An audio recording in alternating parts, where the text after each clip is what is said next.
Mesdames, Messieurs, bonjour ou rebonjour. Je suis ravie de vous retrouver pour la suite de ce forum franco-allemand de l'énergie. J'espère que vous avez bien profité de la pause déjeuner. C'est donc la huitième édition. Je rappelle, parce que c'est important, que ce 22 janvier est une date particulière. C'est la journée franco-allemande, hein, qui a été marquée par le traité de l'Élysée. La transition énergétique.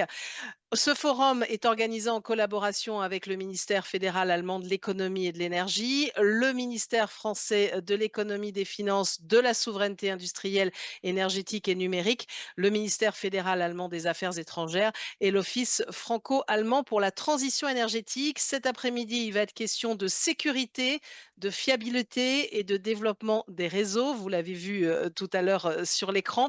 Je tiens juste quelques détails pratiques à remercier encore tous les interprètes: Nathalie Pijolet, Sébastien Weitmeyer, Simone S., Alexander Schmidt, Hélène Ferguson et Kate Vanovic.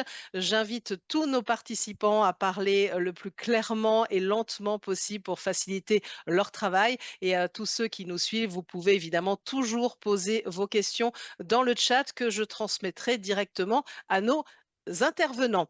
On commence donc par la première partie de ce sujet. On va évoquer les coûts économiques et climatiques de la dépendance aux combustibles fossiles, avec une comparaison entre le coût de l'inaction et celui de la décarbonation. On voit des chiffres circuler, et notamment selon des estimations sérieuses, le coût de l'inaction climatique pourrait atteindre l'équivalent de 15% du PIB mondial d'ici 2050 si rien n'est fait. Alors évidemment, c'est pas moi qui vais détailler tout ça, mais on est ravi d'accueillir Monsieur Kingsmill Bond. Bonjour, merci d'être avec nous. Vous êtes directeur du think tank Amber. Je vais vous présenter en quelques mots. Vous avez travaillé pendant 20 ans comme analyste des marchés financiers à Londres, Moscou et Hong Kong pour notamment la Deutsche Bahn. Vous avez aussi été analyste pour Carbon Tracker et le Rocky Mountain Institute, et donc vous êtes désormais analyste et directeur au sein du think tank Amber, et cela depuis environ un an. Vous avez participé à la rédaction du rapport de l'IRENA sur la géopolitique de la transition énergétique. Et donc, je vous passe la parole pour 20 minutes de présentation. Pour passer vos slides, il suffit de nous dire à la slide suivante, et ensuite, nos participants pourront poser des questions. Donc, n'hésitez pas à poser vos questions dans le chat. Merci, Monsieur Bond. Je vous passe la parole.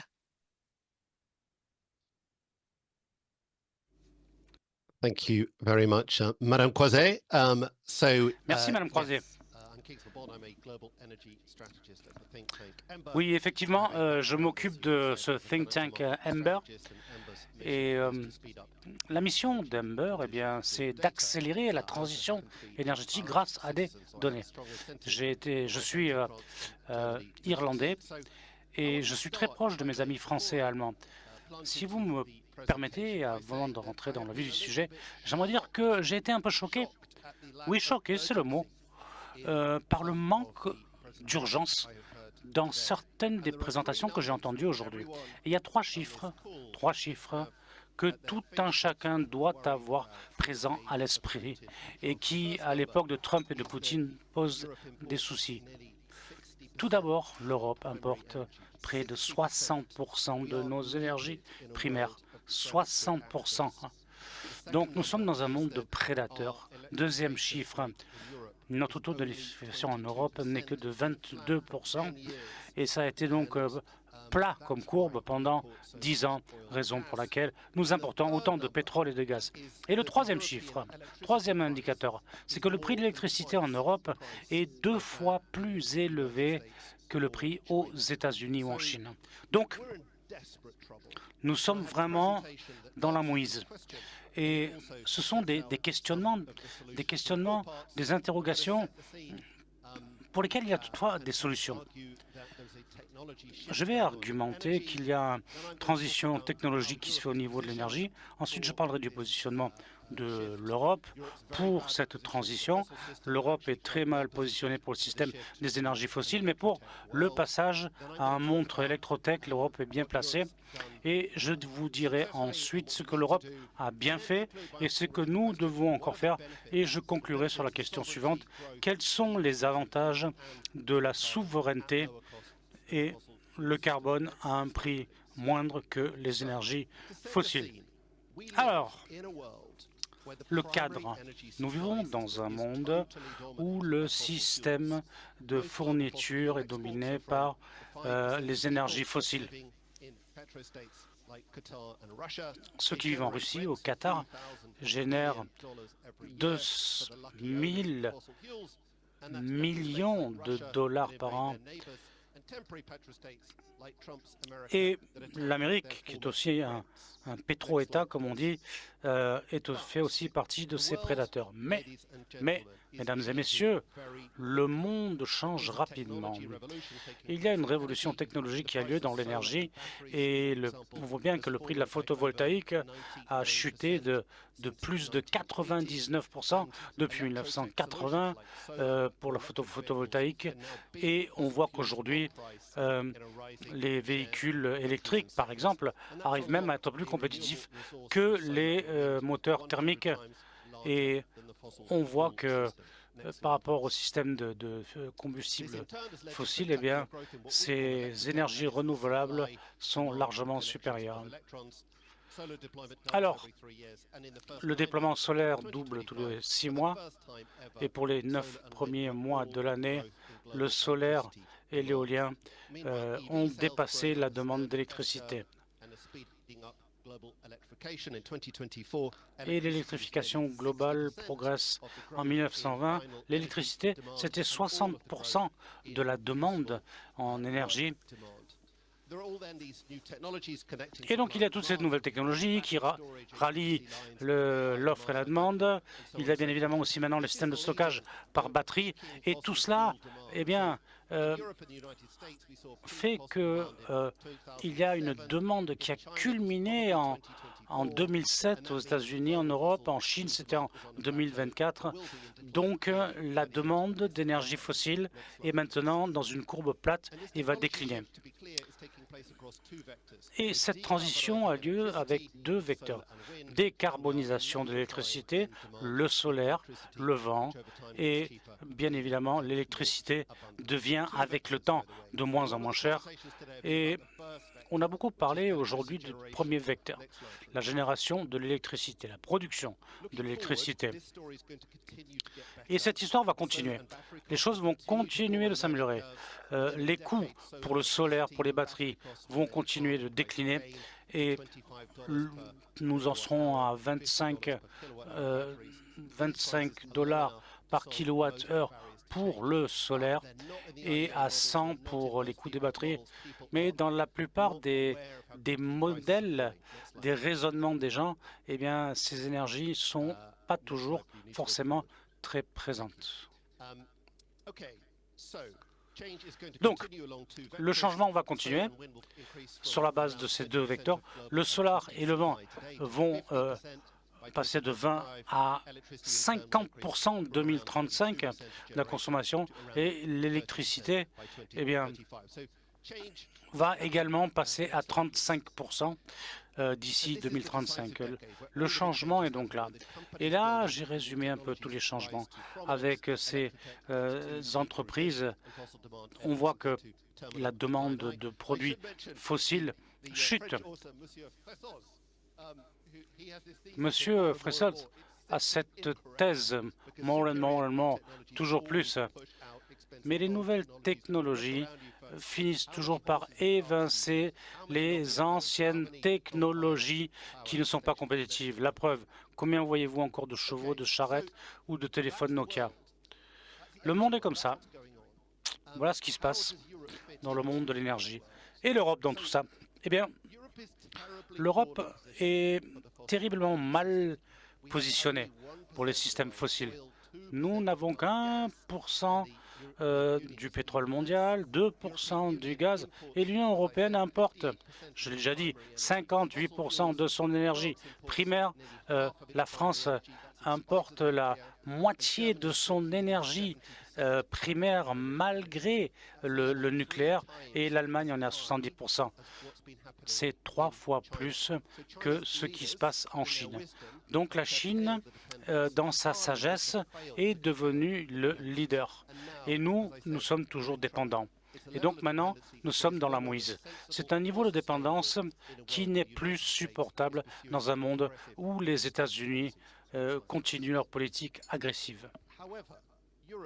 Cependant, l'Europe est bien positionnée pour rentrer de plein pied dans ce nouveau monde des électrotechnologies. Nous pouvons fournir notre énergie primaire des pays comme l'Allemagne, où c'est peut-être un peu plus dur, mais pour la région, dans sa totalité, si nous mettons tous les interconnecteurs en place, nous sommes bien positionnés sur les renouvelables. 70% vient des ressources directes. L'Europe est responsable de 23% de CAPEX pour les électrotechnologies. Et les sociétés électrotech, Schneider, Siemens, ABB, ont été évoquées. Donc, ce sont des boîtes européennes et l'Europe est bien positionnée pour le monde électrotechnique qui s'achemine. Mais, il y a toujours un mais. Nous ne travaillons pas suffisamment sur les deux vecteurs. Nous n'électrifions pas la demande finale, raison pour laquelle la Chine nous a doublé. La Chine, il y a 15 ans, avait 15% d'électrification. Ils en sont à 30% aujourd'hui. Ils nous ont dépassés et tous les 10 ans, ils augmentent de 10%. Et en 2023, eh bien, l'Asie du Sud-Est a dépassé l'Europe en matière d'électrification. La troisième section. Qu'avons-nous besoin de faire face à cette situation? C'est complexe, et les autres intervenants l'ont dit. On l'a entendu aujourd'hui. Nous avons besoin d'appliquer des solutions standards. Il faut construire, bien sûr, des grilles, il faut travailler sur les minéraux, les matières rares, il faut construire plus d'interconnecteurs, etc., etc. Mais j'aimerais présenter des idées qui sont moins consensuelles. Tout d'abord, nous devons sortir de ce modèle et vendre cette histoire aux Européens.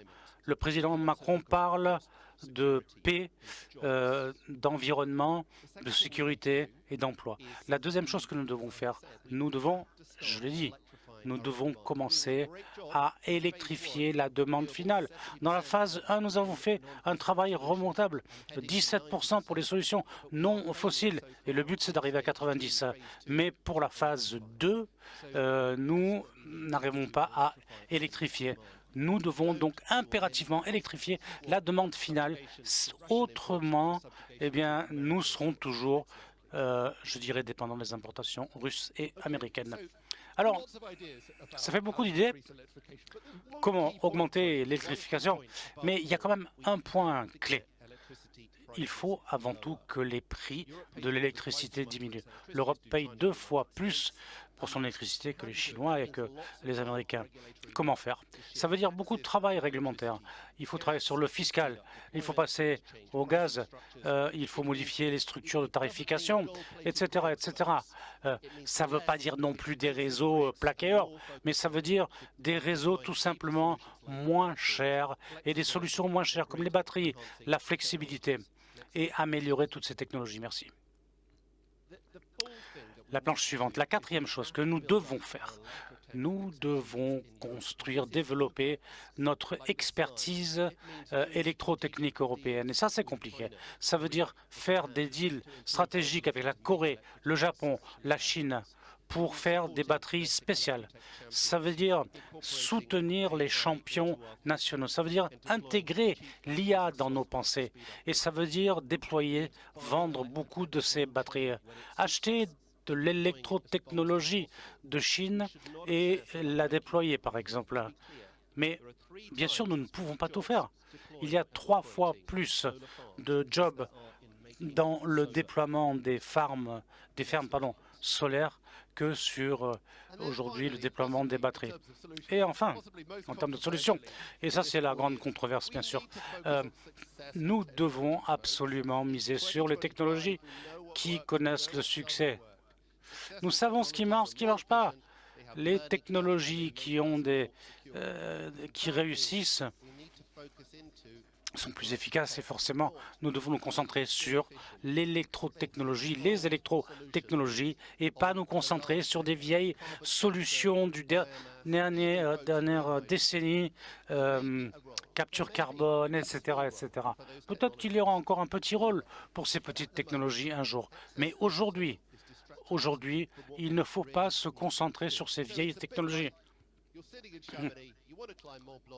C'est comme si vous étiez à Chamonix, vous voulez escalader le Mont Blanc, et nous essayons d'escalader le Mont Blanc, et nous avons tout notre équipement, nous avons de l'oxygène, mais nous n'y arrivons pas parce que l'équipement est trop lourd. Voilà. Donc il faut se concentrer sur des solutions plus light. Donc qu'est-ce que ça veut dire, cette histoire d'électrotechnologie? Ça veut dire tout d'abord réduire rapidement notre dépendance énergétique. Nous dépensons 300 milliards d'euros par an aujourd'hui pour donner ça à nos ennemis, aux pétro-États. En l'espace de 15 ans, nous pouvons obtenir toute notre électricité à partir de sources domestiques. Et ça réduirait considérablement notre dépendance des importations de produits fossiles. Et puis ensuite, Madame Jorgensen a dit « les électrotechnologies sont différentes des fossiles ». Bien sûr que l'on dépend des technologies chinoises, mais l'électrotechnologie, c'est un stock, pas un flow. On achète une technologie, elle dure 30 ans. En revanche, le gaz, le pétrole, vous en rachetez tous les jours et vous cramez tout ça. Et donc vous constituez ensuite des réserves de pétrole par exemple, alors que les électrotechnologies, nous pouvons les développer, les entretenir ici chez nous. Donc adopter l'électrotechnologie va nous permettre de diminuer les prix, de les diviser par 2 pour les consommateurs européens. Les gens vous disent c'est cher. Non, c'est pas cher. C'est pas cher. Et si nous les adoptons, ce sera moins cher. Parce que par rapport aux producteurs de fossiles, c'est moins cher. Nous dépensons du CAPEX pour les électrotechnologies pour réduire les paiements annuels aux États pétrolifères. Et c'est la raison pour laquelle, d'ailleurs, on voit bien sur cette planche, on voit que dans les économies avancées en Europe, eh bien, c'est la moitié des coûts que d'après le scénario CPS à base d'énergie fossile.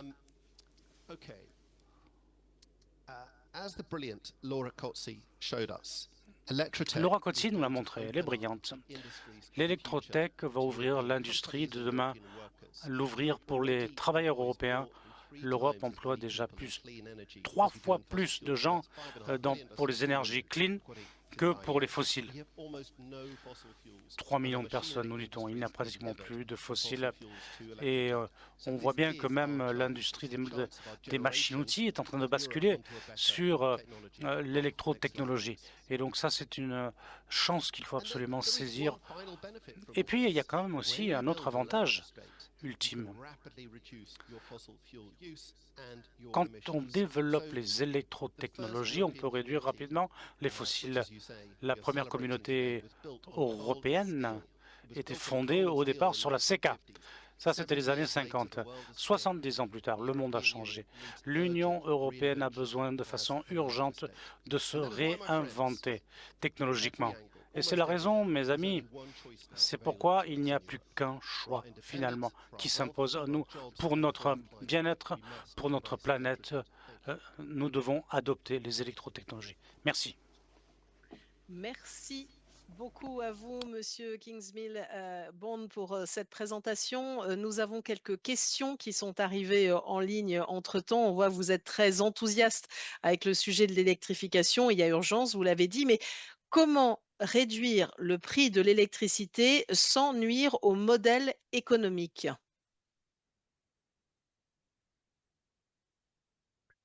Il y a bien des façons de diminuer le prix de l'électricité. et nous ne saisissons pas toutes ces opportunités. Et là, une des premières choses qu'il faut faire, c'est arrêter de mettre de l'argent dans des solutions compliquées comme l'hydrogène, les réseaux d'hydrogène, les hubs, la capture carbone ou le nucléaire qui est très cher au Royaume-Uni. Ça, c'est de l'argent gaspillé. Voilà. Deuxième chose que nous devons faire, nous devons, et les autres intervenants l'ont dit d'ailleurs, nous devons rapidement reformater, repenser la façon dont nous procédons pour que ces technologies soient plus accessibles.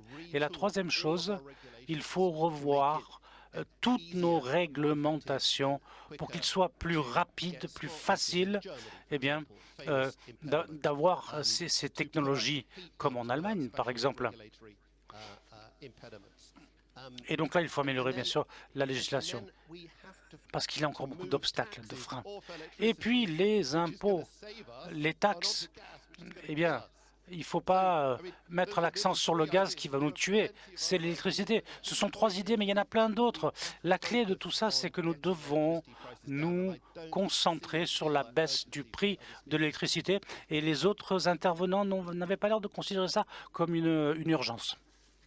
Alors, c'est vrai que c'est un des points que vous avez souligné. Certains développent quand même aussi des modèles économiques. C'est pour ça aussi qu'il y avait une question autour de ces enjeux. On comprend bien à vos yeux qu'il ne faut pas développer toutes les solutions, mais est-ce qu'on pourra toutes électrifier? La question revient souvent.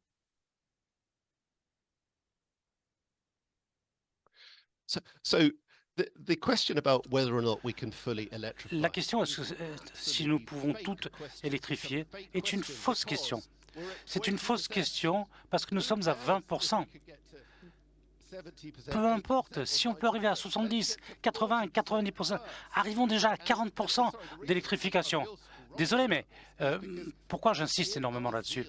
C'est parce que dans ce zèle, eh bien, de résoudre les 10 derniers pourcents du problème, nous négligeons les 10% prochains à venir. Je reviens sur l'analogie du Mont Blanc. C'est comme se prendre la tête, comment escalader les 200 derniers mètres et ne pas penser à tout le reste qu'on aura dû parcourir d'ici là. Et puis l'autre question, c'est la part de l'énergie que l'on peut électrifier augmente chaque année, parce que nous innovons. Donc le seuil du possible augmente. Il y a 25 ans, nous pensions que ce serait maximum 25% à électrifier. L'AIE a fait un rapport il y a 10 ans en disant 30%. Aujourd'hui, l'AIE parle de 50%, la Commission pour la transition parle de 70, 80% que l'on puisse électrifier. Donc soyons clairs, chaque innovation qui vient d'Europe, qui vient des US, qui vient de la Chine, nous amène vers une électrification plus vaste et plus rapide. Donc n'oubliez pas ça. Et ce sont des problèmes que nous devons résoudre tout de suite. Et évidemment, il y a une dernière question qui est en lien et on en parle. Si on veut électrifier, plus d'électrification, ce sont plus d'infrastructures, un développement d'infrastructures ou une modification des infrastructures existantes. Est-ce que ce n'est pas un défi trop élevé à relever?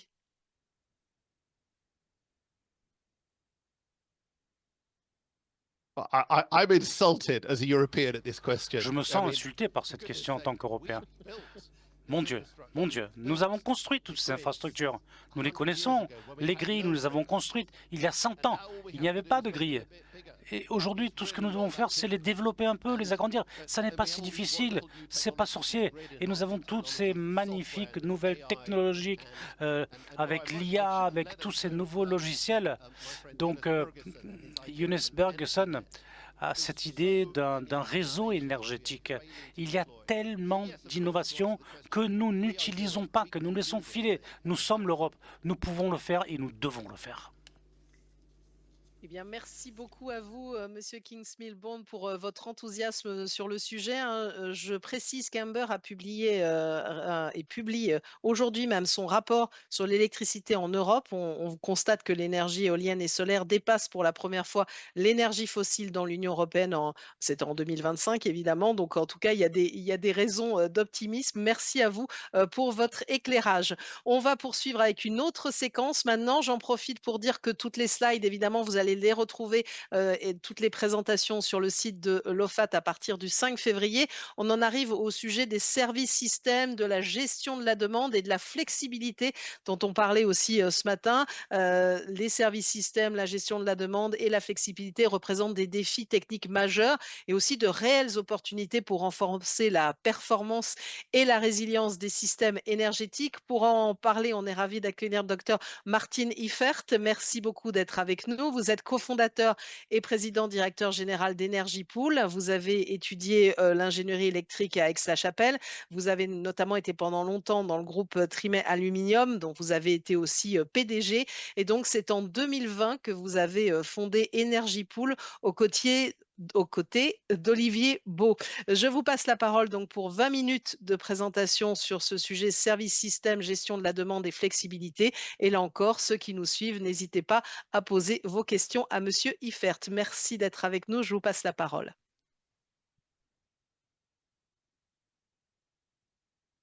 Herzlichen Dank, Nathalie.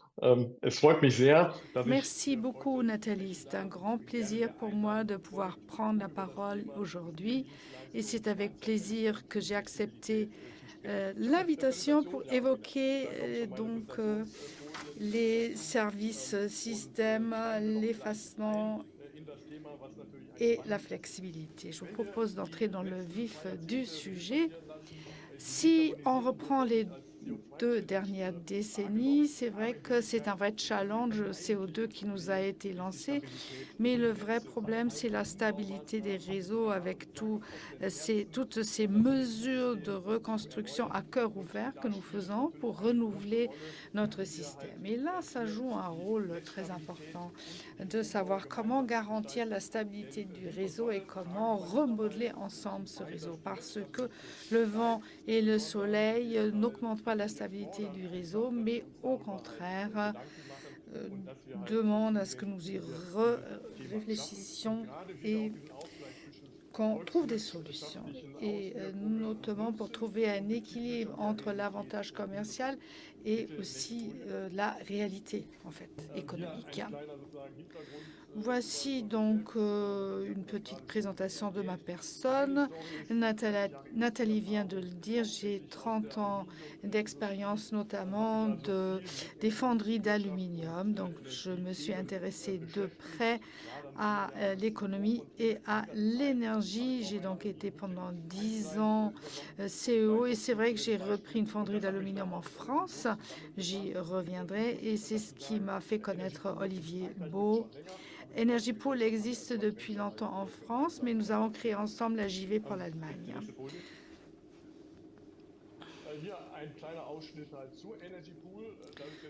Voici donc une petite présentation d'Energy Pool. C'est la perspective internationale, 15 ans, somme toute plus de 8000 de 9 gigawatts et 8000 donc actifs opérés avec 400 employés, dont la plupart en France, qui est le site mère.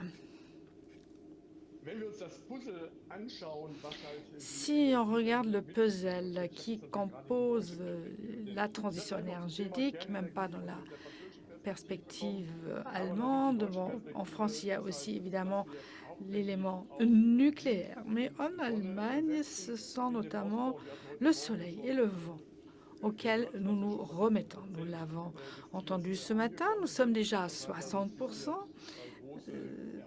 Et donc, nous avons déjà acquis beaucoup de choses. Mais le puzzle, la pièce du puzzle qui manque, en fait, c'est la flexibilité. C'est l'effacement qui permet d'être plus efficace. Alors, comment pourrait-on faire cela et comment peut-on accompagner l'industrie dans cette aventure? Quels sont les sujets systémiques qui jouent un très grand rôle? Et là, ce sont les services de soutien, par exemple la compensation CO2 ou encore les privilèges de consommation continue et aussi le tarif industriel que nous évoquions. Ce sont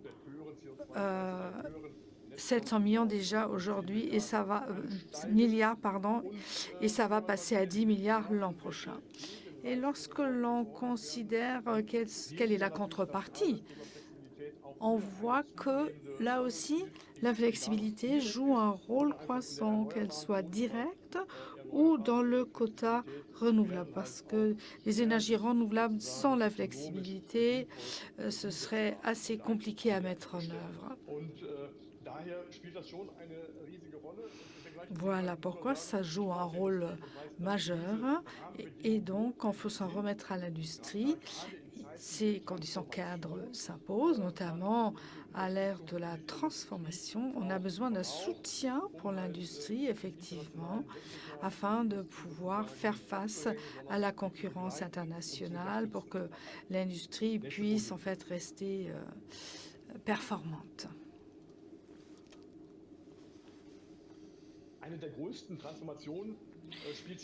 Une des plus grandes transformations se passe dans notre système énergétique. Alors, un système énergétique n'est pas construit pour les 8760 heures de charge de base dans l'année, mais pour les charges pics, afin que l'on puisse toujours livrer. Alors, ma grande thèse, c'est qu'on n'a pas un problème d'énergie, mais un problème de capacité. Comment avoir une approche sensée? C'est ce que je souhaite vous présenter dorénavant. Et je voudrais reprendre l'exemple de l'aluminium, qui est excellent. Alors, on revient à l'âne, s'il vous plaît, ou mulet plutôt. L'aluminium est une matière première. Et c'est en quelque sorte une source d'énergie. Je dirais que l'aluminium fait que l'énergie devient empilable parce qu'on peut la produire à un point A et la transporter à un point B. Je pourrais théoriquement en refaire de l'énergie, mais je ne voudrais pas approfondir.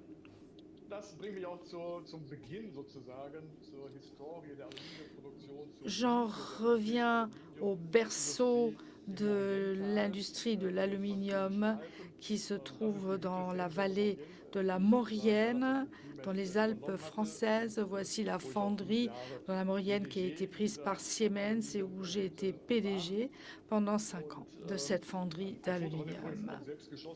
C'est d'ailleurs une photo que j'ai prise moi-même parce que j'ai encore en fait un domicile dans les Alpes françaises. Mais c'est au début du XXe siècle qu'il y a eu 6 fonderies d'aluminium qui ne se trouvaient pas à cet endroit parce qu'il y avait beaucoup d'aluminium, mais parce qu'on ne pouvait pas transporter l'énergie autrement. Aujourd'hui, il reste une fonderie qui travaille très bien. Elle ne produit pas que de l'aluminium, mais elle est aussi très flexible. J'aurai l'occasion d'y revenir. Alors, si on prend la chaîne alimentaire, côté énergie, on voit ces énormes différences au niveau des consommateurs. Si on prend les fonderies d'aluminium, c'est le petit poisson tout à fait à gauche en ce qui concerne son rendement. Donc, sa rentabilité, combien de EBITDA par heure d'énergie, mégawattheure. On peut comparer à une centrale, on va gagner dans les 30-40 euros par mégawattheure, alors que tout à fait à droite, on a les data centers, le big data, qui sont 100 fois plus élevés.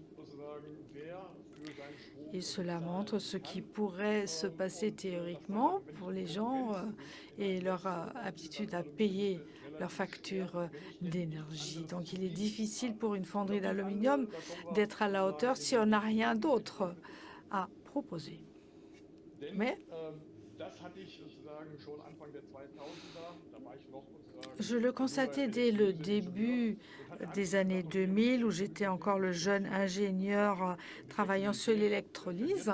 Et c'est vrai que cela fait perdre une petite efficacité, mais j'ai beaucoup travaillé sur la question de la flexibilité de l'aluminium. On ne va pas pouvoir passer de 0 à 100, mais une bonne partie du processus de production peut en fait être rendu flexible. Alors, à un moment donné, on a décidé de ne plus rester sur la défensive. Beaucoup disent que oui, bon, je veux garder mes plates-bandes, mais je ne veux pas prendre de risques ou subir une restructuration, voire réfléchir intensément à la flexibilité. Donc, c'est jouer pour ne pas perdre. Mais on peut se placer dans une autre perspective, à savoir aller de l'avant, s'interroger pour savoir ce que l'on doit ou peut faire. Et c'est ce que j'ai fait très tôt avec les fonderies d'aluminium. Et aujourd'hui, je l'applique un peu partout. Et c'est donc une stratégie du jouer pour gagner. Passer d'une approche risque à une approche chance, opportunité. C'est ce que je souhaite approfondir. Reprenons le cas de l'Allemagne et des charges en Allemagne. C'est le diagramme des charges sur l'année et on voit que les derniers, une bonne partie en fait de ces charges doivent être fournies dans les 20 derniers pourcents du système.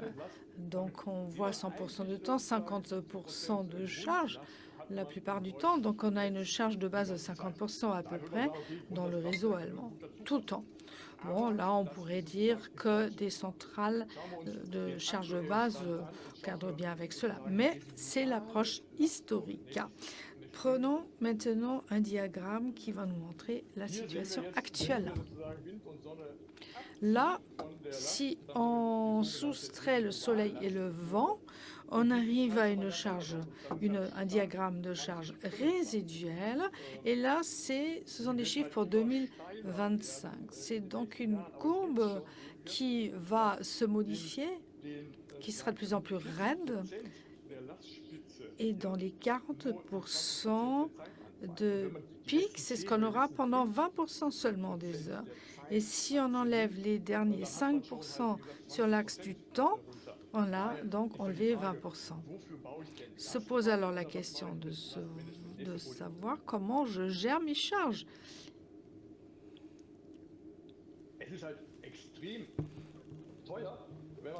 Il est extrêmement cher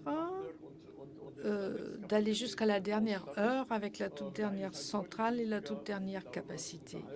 Il est beaucoup plus rentable de réfléchir à la façon dont la flexibilité peut contribuer au succès du dispositif pour l'économie aussi dans son ensemble. Alors, on peut regarder de l'autre côté du Rhin, en France. Bon, je suis née en Allemagne et j'y ai aussi passé bien des années professionnelles, mais j'ai aussi vécu en France. Donc, j'étais à la tête d'une fonderie d'aluminium et depuis 5 ans à la tête d'un JV avec un cofondateur français. Donc, je regarde plus loin que le bout de mon nez. En Allemagne, il y a l'entrepreneur qui regarde avec envie vers la France en disant « si j'avais du nucléaire, eh bien la flexibilité ne serait pas mon problème ». Mais c'est erroné. En France, ça fait beaucoup plus longtemps qu'on s'intéresse à la flexibilité, raison pour laquelle il y a beaucoup plus d'expérience. J'ai ici un transparent qui montre les charges. On voit très bien le profil été-hiver. Et on voit qu'autour de 50 gigawatts, on aura le pic été et en hiver, on a 50 gigas de plus. Et lorsque l'on voit la capacité nucléaire par rapport à cela, eh bien, ça couvre tout au plus le pic d'été, ce qui est tout à fait sensé. Ça permet d'avoir une bonne exploitation, une bonne rentabilité. Mais ces 50 gigas en hiver, c'est quelque chose qu'on a su donc maîtriser grâce à la flexibilité. Voilà pourquoi en France, le marché est beaucoup plus flexible. Il y a des entreprises, par exemple, qui ne travaillent que pendant 10 mois et qui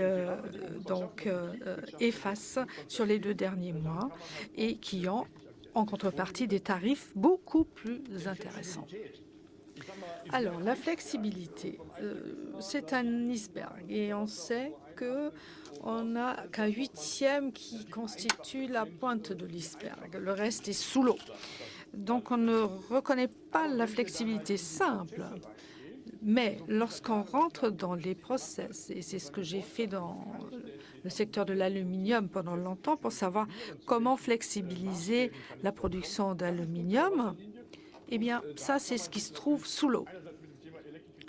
Et là, il y a l'électrification, l'hybridation, mais aussi le sujet des process. Chez Energy Pool, on a beaucoup d'experts qui viennent de l'industrie, moi, de l'aluminium, d'autres qui viennent de l'acierie, du papier. Et il est essentiel d'avoir ce savoir-faire afin de donner la capacité aux entreprises de voir cette flexibilité et de la maîtriser.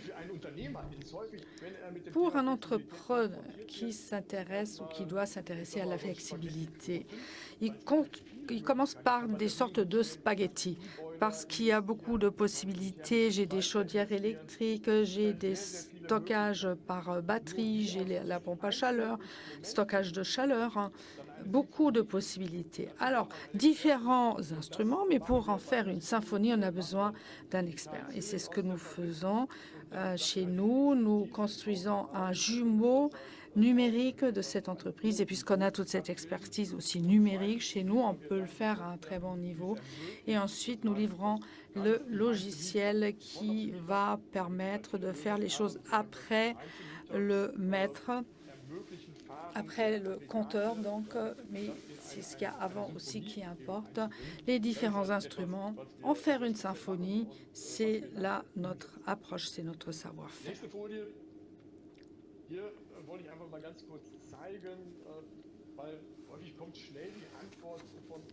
Souvent, les entrepreneurs apportent rapidement une réponse en disant « mais non, mais moi je ne suis pas flexible et j'ai tellement investi d'argent dans ma capacité, elle doit tourner à plein régime, sinon je perds de l'argent. » C'est vrai sur un plan commercial, mais sur un plan économique, la chose est différente. Prenons une turbine à gaz qui va me coûter 1 million d'euros par mégawatt de capacité installée.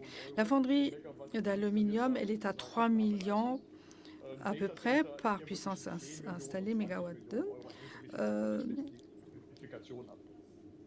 Voilà. Or, on voit que ce n'est pas, c'est un rapport de 1 à 3, 1 à 10. Et lorsque l'on prend le nombre d'heures qu'on citait tout à l'heure, on pourra comprendre que c'est peut-être bien de trouver le juste milieu, un optimum. Et ça, c'est le point de bascule. Pour la fonderie d'aluminium, ce serait à peu près le tiers, 33%. Et si 5 à 10% de la modulation est rendue visible, on voit que côté capital, c'est déjà le feu vert pour la démarche. Et donc, ce n'est pas qu'en Europe que les gens s'y intéressent, mais aussi au Canada, en Arabie saoudite, dans les Émirats. Beaucoup essayent de répondre à cette question. C'est vraiment ce dernier mètre, pour ainsi dire, qui intéresse. Et c'est bon, à ce moment-là, de penser à la souplesse. On n'a pas besoin de deux parapluies pour couvrir toutes les éventualités. Il serait mieux d'ouvrir les bras à la flexibilité, mais aussi de la rendre possible. On voit ici l'industrie de l'aluminium dans sa faisabilité. Donc, nous voyons ici les nouvelles possibilités des services énergétiques pour les marchés de l'énergie de réseau. Et j'ai fait des recherches sur les batteries aussi pour savoir comment permettre cette flexibilité sur un laps de temps plus long. Alors ici, nous voyons la réalité. Les deux fonderies françaises. C'est entre 2000 et 2010 qu'on était pionniers en Allemagne. Et lorsque nous avons repris la fonderie en France, on s'est basé sur ce savoir-faire, on a continué en France et on est vraiment à la pointe maintenant sur la flexibilité parce que la réglementation correspond à cela, on peut proposer cette prestation plus facilement. Il n'y a pas de restriction, il n'y a pas ce privilège des achats continus comme ça existe en Allemagne, par exemple. Donc, j'en arrive déjà pratiquement à mon dernier transparent, c'est le temple Fujiyako au Japon. J'ai moi-même pris cette photo qui propose une belle perspective. C'est donc une joint venture d'Energy Polar Tech au Japon. Nous avons apporté notre savoir-faire au Japon et le CEO sur place,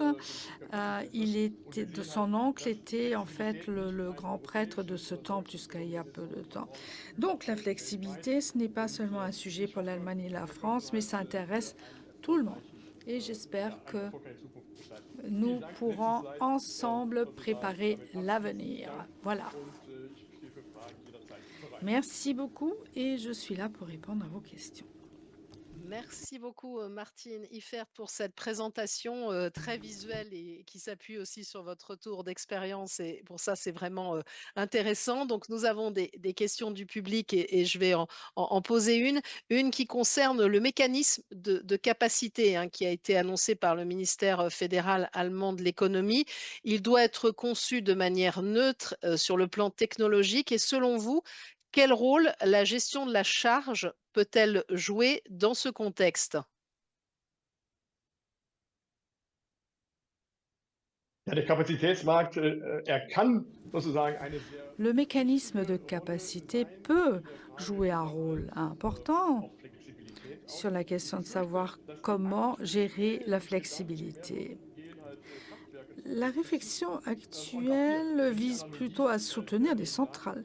Si je peux prendre l'analogie de la France, puisque en 2015, j'étais donc PDG de cette fonderie en France, lorsque le mécanisme de capacité y a été lancé, qui devait en fait renforcer EDF. Mais il a apporté un bon dynamisme, à savoir que beaucoup d'industries se sont intéressées à la flexibilité. Et c'est important lors de la mise en œuvre. L'industrie doit pouvoir participer et profiter des réglementations. Et ce sera capital pour la question de savoir si ce mécanisme de capacité aura un impact positif sur l'innovation et la flexibilité pour atteindre ce que nous souhaitons, à savoir un bon design pour le système énergétique. Et une autre question, vous avez montré que les entreprises françaises participent très activement au mécanisme de flexibilité depuis de nombreuses années. Selon vous, quelles en sont les principales raisons par rapport à l'Allemagne? Est-ce que c'est dû aux incitations réglementaires, aux mécanismes de marché, ou alors plutôt à une expérience industrielle et une approche différente de la flexibilité? Lassen Sie mich das so sagen. Ich glaube, wir könnten in Deutschland genauso weit En Allemagne, je crois que nous pourrions être au même niveau. das Bandlastprivileg Mais ce privilège de la consommation continue, c'est le paragraphe 19.2, en vertu de quoi on doit avoir cette capacité de couvrir la charge de base pour avoir cette réduction de 490 € au niveau des redevances de réseau, c'est un obstacle. Pour les entreprises, c'est plus important d'avoir droit à cette subvention plutôt que de miser sur la flexibilité. En Allemagne, on a toujours tenté d'atteindre cette situation optimale et on va jeter le bébé avec l'eau du bain. Alors qu'en France, très tôt, on s'est dit que les entreprises peuvent obtenir ce privilège tout en étant flexibles lorsque ça sert le réseau et lorsque ça tombe sous le sens. Un peu plus de pragmatisme dans la réglementation serait utile. Mettre en péril une entreprise sur un plan économique en les faisant perdre ce privilège de consommation continue et en même temps les obliger à vendre de l'électricité chère, c'est problématique. C'est ce qu'on a vu d'ailleurs l'hiver dernier. Il faut une solution où les entreprises restent rentables et peuvent agir de façon flexible en même temps. Merci beaucoup, Martine Iffert, pour cette présentation et pour la réponse aux questions de nos participants. On va donc poursuivre avec un regard croisé qui est très attendu puisque depuis ce matin, on parle évidemment beaucoup des réseaux. Comment développer les réseaux pour garantir la sécurité d'approvisionnement en France et en Allemagne? On le sait, hein, ce sujet est un enjeu stratégique central pour la France et l'Allemagne face aux tensions géopolitiques, à la transition énergétique et aux exigences de résilience des systèmes électrique. L'accord récent entre Paris et Berlin sur une feuille de route énergétique commune montre l'importance d'harmoniser cadre réglementaire et financement, notamment en élargissant l'accès aux mécanismes européens pour des investissements durables. Pour en parler et pour avoir ce regard croisé, on est ravi d'accueillir Madame Emmanuelle Vargon. Bonjour. Vous êtes présidente de la CRE, la Commission de régulation de l'énergie. Et face à vous pour cet échange, Monsieur Klaus Müller, merci beaucoup, président de l'Agence fédérale allemande des réseaux. Donc, un échange entre vous. Et je rappelle, ceux qui nous suivent, n'hésitez pas, posez vos questions dans le chat et je les prendrai à la fin de cet échange. Monsieur Müller, Monsieur le Président, je vous passe la parole en premier. La BNetzA a publié un rapport de suivi sur la sécurité d'approvisionnement en septembre dernier. Ce rapport analyse le développement, hein, du système électrique à l'horizon 2035. Quels sont les grands enseignements de ce rapport? Ja, erstmal ein herzliches Dankeschön Merci einmal tout an d'abord. das deutsch-französische Büro für die Energiewende. Merci à l'OFAT, mais merci d'organiser cet événement. Et deuxièmement, c'est toujours un plaisir de retrouver mes collègues, par exemple un wagon, parce que bien évidemment, la coopération franco-allemande est importante et ce sont aussi des gens qui sont derrière. Alors, votre question. La Bundesnetzagentur, l'équivalent de l'ARCEPS en France, rédige ces rapports parce que nous voulons suivre la sécurité d'approvisionnement et assurer son avenir, surtout. Et le dernier compte-rendu que nous avons publié il y a quelques mois nous donne des devoirs. Il nous dit que, oui, bon, la sécurité d'approvisionnement continuera d'être préservée si nous faisons un certain nombre d'efforts. Échange de réseau, les renouvelables, la flexibilité dont nous venons de parler et autre défi, comment créer de nouvelles capacités de génération d'électricité.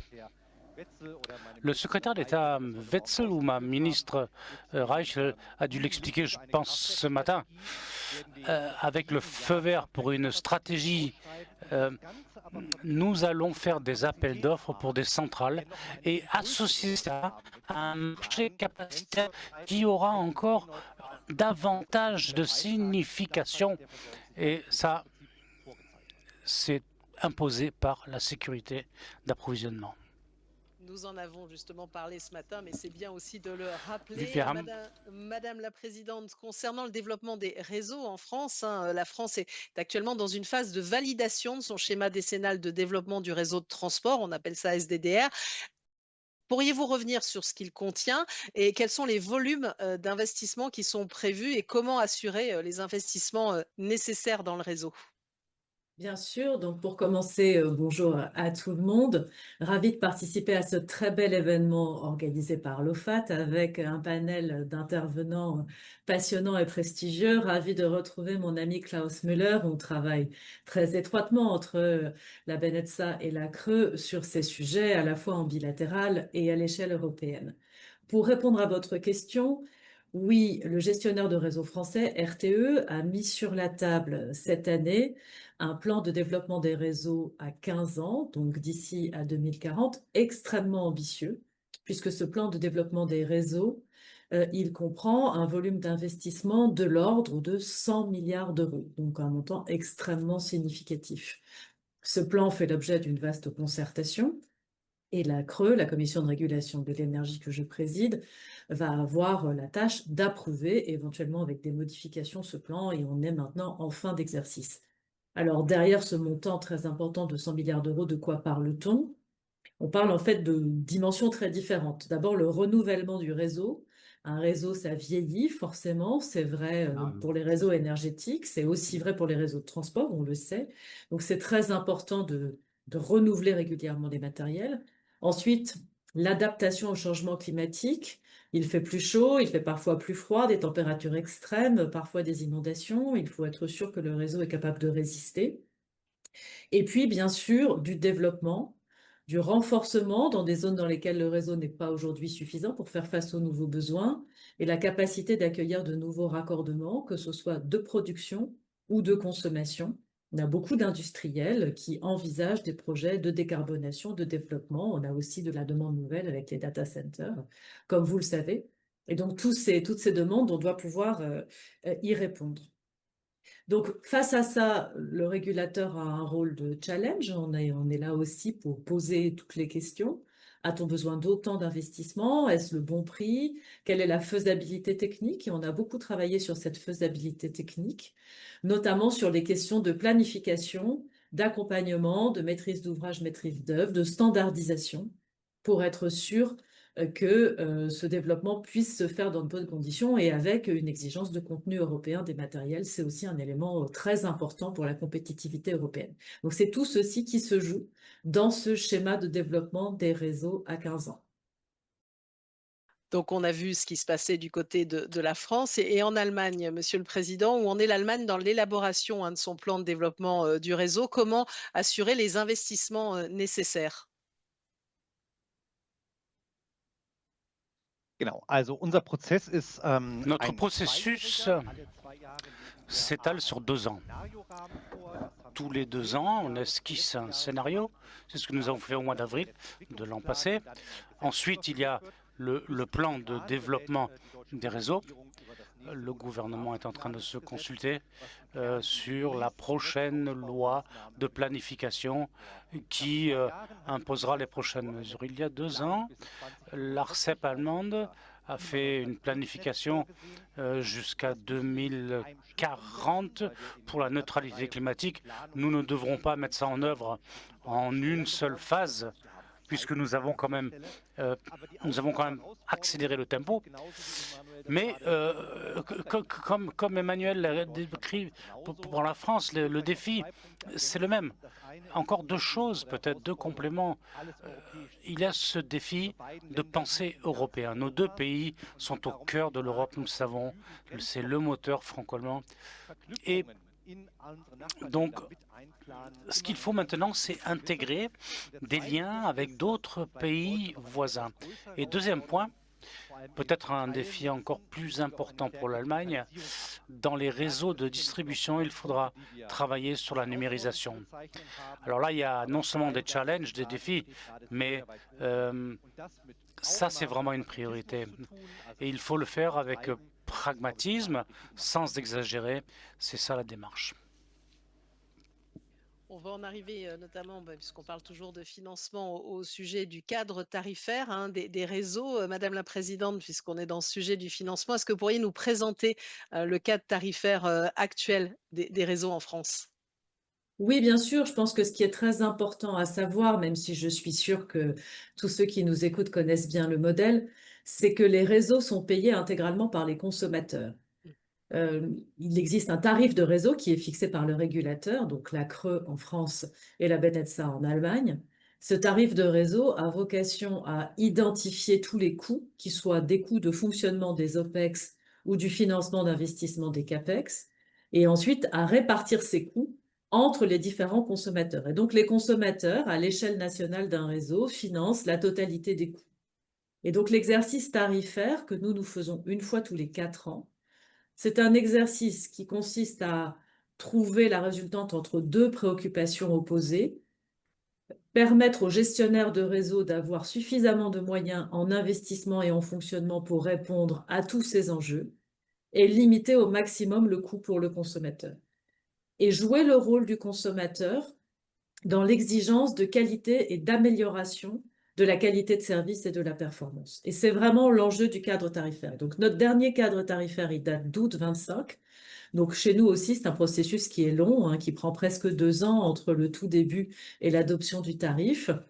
On travaille à la fois sur le niveau des dépenses, on travaille sur les incitations qui sont données aux gestionnaires de réseau, et on travaille sur le cadre tarifaire, sur l'organisation générale du tarif et les sous-ensembles de tarifs. On a beaucoup travaillé à la fois sur les investissements, j'y reviens pas parce qu'on en a parlé, et sur les incitations, et aussi sur la bonne prise en compte des besoins de flexibilité. C'est ce qui était dit par l'intervenant précédent. La lutte contre les congestions, toutes ces mesures complémentaires, l'activation des différentes réserves, c'est aussi un coût qui pèse sur le consommateur. Et donc avec une question d'arbitrage entre des investissements en dur dans plus de réseaux ou des mesures de financement de la flexibilité qui permettent, lorsqu'on est face à une congestion ponctuelle, de financer, de répondre à cette congestion autrement que par un investissement. Donc voilà, ce sont tous les enjeux du système tarifaire et ils sont évidemment très importants. Monsieur Muller, je vous voyais approuver ce que disait Madame la Présidente. Donc, Monsieur le Président, les tarifs d'utilisation du réseau hein, font l'objet d'une réforme globale en Allemagne en ce moment. Est-ce que vous pourriez revenir sur ce qui est prévu? Quelles pourraient être les conséquences sur le développement du réseau, Monsieur le Président? Gerne. Es gibt zwei Oui, Kapitel, die wir dazu il y a aufgeschlagen deux haben. chapitres. Das erste haben wir ziemlich pünktlich Le premier chapitre, nous l'avons bouclé l'an passé, en temps et en heure, parce que la réglementation pour l'incitation eh bien, avait dû être changée. Il fallait une refonte, il fallait débureaucratiser, mais il s'agissait aussi d'augmenter l'attrayance, entre guillemets, des investissements. Donc ça c'est fait. Et bien sûr, nous avons donné la priorité à l'efficacité en termes de coûts. Ce n'est pas toujours évident dans la filière parce que c'est toujours un travail quand même assez pénible. Et aujourd'hui, pour les opérateurs des réseaux de transmission, nous voulons également mettre en place un mécanisme d'incitation et surtout participer, contribuer à une simplification parce que le système allemand est compliqué. Et puis le deuxième chapitre, alors, un arrêt européen nous a contraints à planifier les choses et là, il y a tout un tas de points qui comptent et dont on a parlé depuis ce matin. Il y a des incitations de localisation géographique qui sont intéressants. Et les nouvelles installations ne peuvent pas toujours tenir compte dans la planification de tous les coûts engagés. Donc ça, nous voulons leur donner plus de sécurité. Et puis nous avons beaucoup de gens qui ont mis du capital privé dans la photovoltaïque. Et bien évidemment, ça, c'est pas toujours évident. Et troisièmement, les flexibilités. Nous voulons inciter à la souplesse, à la flexibilité. Outre le règlement 19.2, il faut que l'Allemagne devienne plus souple, plus flexible. Alors, on va aborder maintenant un sujet qui est une double question, on va dire, qu'on peut poser aux uns et aux autres. Madame la Présidente, vous avez parlé du développement des flexibilités. Comment gérer la stabilité du réseau, on va dire, des deux côtés, donc en France et en Allemagne? Est-ce que vous pouvez nous en dire plus sur les mécanismes existants? Alors, ce qui est sûr, c'est qu'on est en train de vivre une transformation très profonde de la gestion de nos réseaux, des réseaux qui fonctionnaient avec un nombre moins élevé d'installations de production, une production assez centralisée, en particulier en France, avec l'importance du parc nucléaire, et une consommation qui était relativement prévisible et qui était certes différente aux différents moments de la journée, mais qui était relativement bien positionnée.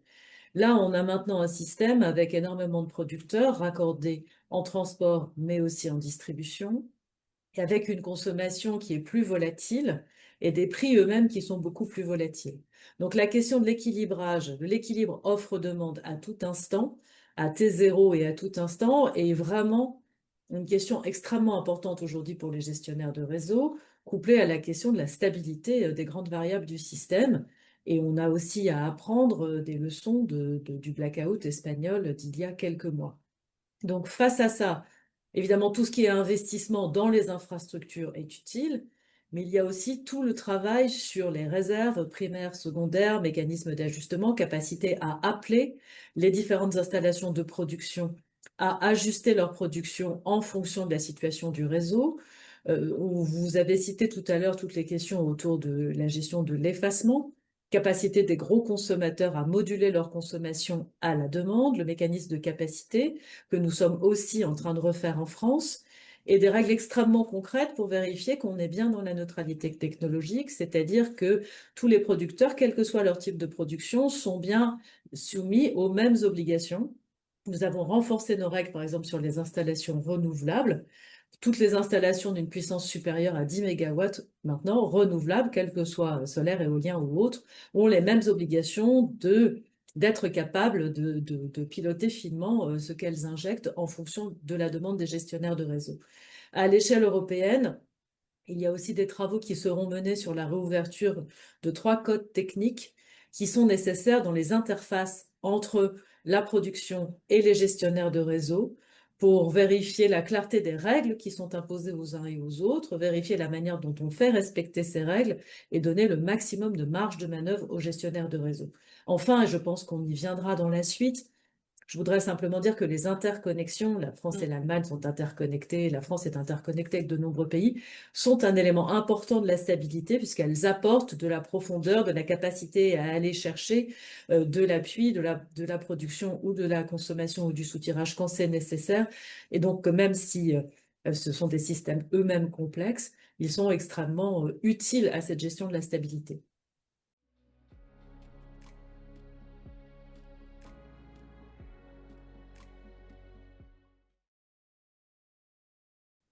Oui, rebonjour à ceux qui nous suivaient. On est vraiment désolé. On a eu un problème technique qui a interrompu le streaming. Donc, évidemment, vous ne pouviez plus suivre nos échanges. Il a fallu rétablir tout ça. Mais normalement, c'est dans l'ordre. Les organisateurs s'excusent vraiment. Et on s'excuse aussi auprès de nos deux intervenants. Nous sommes donc avec la présidente de la CRE, la Commission de régulation de l'énergie, et le président de l'Agence fédérale allemande des réseaux. On va terminer cette session parce qu'on n'a pas tout à fait terminé nos échanges.